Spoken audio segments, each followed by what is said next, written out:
It's about time for another serious window cleaning in my office here. Watch Kevin there just a little bit, working through this hardwood. Got something I want to talk to y'all about, man. It's gonna be pretty cool. Look at here. This is the website to the Mid-South Forestry Equipment Show 2016. It's happening on August 26th and 27th of 2016 this year. That is a Friday and Saturday in Starkville, Mississippi, which is only about 30 minutes from where I live. Now the cool thing about this show right here is, and I'm going to include a link to this website down below in the description where you can link to it. The cool thing about this show right here is it's live. You actually get to see the machines run, whereas most login shows you don't. They're static displays, so you just walk around, touch and feel and stuff like that. All the big boys will be there. Tiger Cat, John Deere, Caterpillar, Rotobeck, everybody will be there.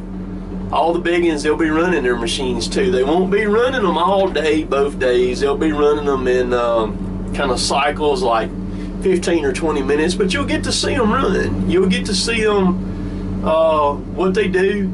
And the other neat aspect about it is it's not equipment salesmen who will be running them. It'll be actual operators like me and some of y'all who watch my logging videos and stuff like that. It'll be guys who knows what they're doing on the machines. I'm not sure what everybody's going to have there running, but you know, you will get to see machines running, burning diesel fuel, cutting down trees, chipping trees, the whole 9 yards. And then you can talk to the people with John Deere, Tiger Cat, Caterpillar. You can talk to all those people too. They'll have some of their main people there on site that you can ask questions to. The dealers will be there. The John Deere dealer that'll be there will be, of course, will be Stripling. The Tiger Cat dealer will be B&G Equipment, and then the Caterpillar dealer will be Thompson. That'll be there, and it's a cool thing. And the other thing too is I'll be there. Those of you who've been wanting to meet me and rub elbows with me or whatever, here's your opportunity to do that. I'm going to be there wandering around. I'm going to be doing a lot of filming. I have kind of partnering with the people at the Mid-South show to make all this happening, so I'm going to do some advertising for them, and that's the first part of what I'm doing with this video right here. And so you're going to be able to, you know, come up, talk to me, things like that. I'm going to be walking around and I'm going to be showcasing several things, but one of the big things that I want to do is I want to talk to all of y'all. I want y'all to come up, talk to me. We'll do shout out, stuff like that, you know, and different things. And hey, even if you're camera shy, if you'll just tell me your name, we'll just get you on camera there for a little bit. I'll do the shout out for you. It'll be just kind of give you an idea on the distance. In Starkville is, of course, where Mississippi State University is, and anybody is welcome to come too. I mean, you don't have to be a logger. Anybody off the street can come to the show, and so that's one neat. So you can just be whoever. If you're a fan of logging stuff, you can show up, come through the gate, watch everything. You can talk to the people. Everybody's nice and stuff like that. So that'll be pretty neat. But this is going to generate probably 10 videos altogether, because I'm going to showcase a video with John Deere, one with Tiger Cat, and then one with all y'all, and I'm going to have just a video of everything going on. Now I'm supposed to be going over there very soon and shoot a promotional type thing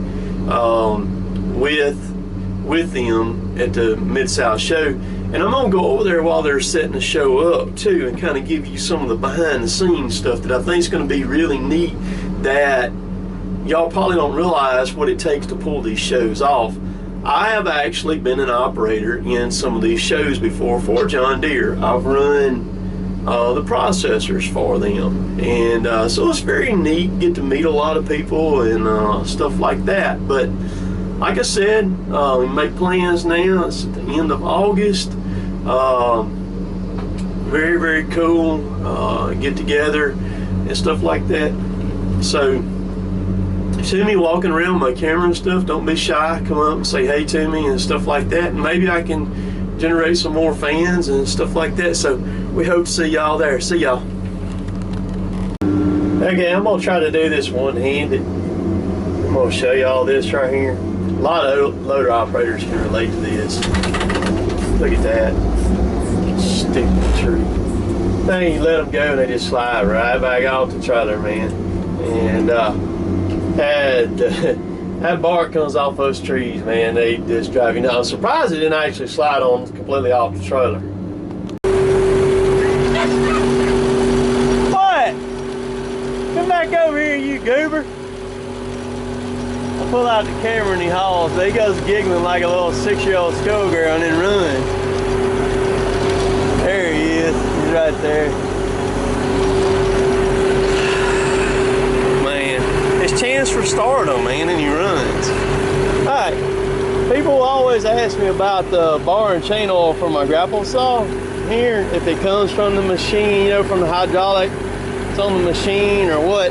It has its own tank on it. It's right here. This is the cap part. You see it's got a screen down in there, a good screen down in there. And it holds 2 or a little better than 2 gallons of chain oil. So that's what it does. The processor, I'll show it to you here in just a second. It holds like 6 gallons of chain oil. So it has its own oiling system on it here. I'll sit you right here where you can watch. There he is. Ah! What? This man ain't worth killing right here. What? Moved his track loader 75 yards just to put a gallon of oil in it. I don't know what to think about that, though. Right, it's called saving energy, man. I'm hungry. Yeah. If I would have had to walk back and forth twice, I might have fell out or something, man. I hate for that to happen. I know, right? That's bad. Look, Tommy's gonna fuel this machine. Look at him.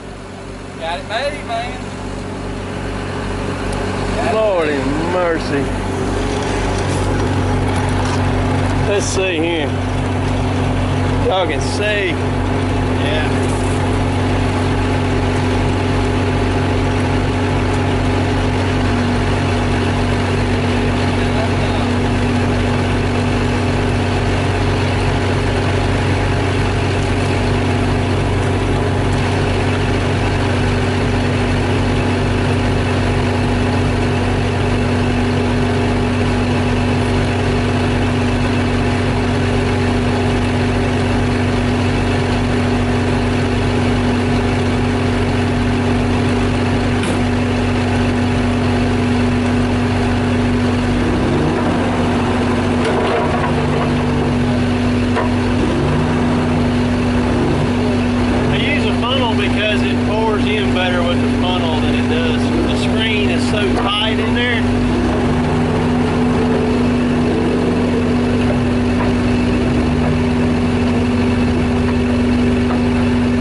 Another gallon or whatever and put in it, but that's a John Deere, what they call a clean funnel, and those things are pretty sweet. They got a cap on the bottom of them and then the cap on the top of them, and there they are. There's a part number for it right there. They make a couple of different sizes of them. They got one that's this one right here. It's got the bigger flow on it, and then they got one that's got a smaller flow. They work pretty good. I like them because they keep the junk out of the inside of them. So let me ask you something. All right, so what's the difference in me driving over here to get bar and chain oil and you driving over here to get fuel? Why don't you tote fuel out? That's a big difference, huh? Why don't you tote 5-gallon buckets of fuel out there? Number one, we ain't got a 5-gallon bucket on this job. We got a bunch of them. Well, we could have emptied some more, I'm sure. See, right there. Okay, all right. We're just trying to get things in perspective, you know, trying whatever. to get you to do something. Yeah, I know. You don't get them big bellies by walking around, right? Well, you gonna work on yours then, Well, I guess, because you didn't want to walk 75 yards. That's what I'm talking about. You don't get big bellies by walking. You get it by riding, right? Yeah. Look at it like that. This joker, he won't do, man. So here's a chain oiler reservoir on the 624. This holds 6 gallons, don't it, Kevin? About 4 1/4. 4 1/4. Well, you have to fill it up twice a week when we're really cutting stuff up, right? Yeah, if we're cutting up a lot of stuff there, I normally about twice. Yeah, because it takes a lot of oil to lube that 750 and that 404, especially with all the tops that we handle. The Oregon bar's got a better oiling rail on it, and it oils more and oils better. Oh heck, they got that grooved in there. I like that. Yeah. So it won't ever rub off on that bar. That's pretty slick looking. Yeah, they spent some time on that. That's the reason why that thing cost $400 store, because somebody sat there on somebody sat there on the machine and they machined that thing in there. So they figured they'd throw a little extra money on it. I didn't realize that one was that high. Yeah, that's the reason why you don't. How much is the Warthog bar there now? Was it about 500 or 600? No, the Warthog bar you can buy it for about 450 there. 450. That one there, that organ's about $3.99. You can get it on sale for $3.50. I mean, you can get it for $3.50. Yeah. It's just a big old bar, heavy bar. Yeah. Old Napa Mike the other day commented on that video he's talking about. He was working on his head here. Cause see, come over here and stand over here and bite. He said, man, he said, you get a perspective of how big that thing is. See, Kevin's, that thing's sitting nose down, and Kevin's just barely taller than the hood is on that thing. That's a massive head, man. I'd hate to see a 626. Well, it weighs like 12,000 pounds. Ain't that what a it's gonna be close to it, I think. Nearly 12,000 pounds for, and that one right there is 7,500. Yeah. It's a lot of steel, man.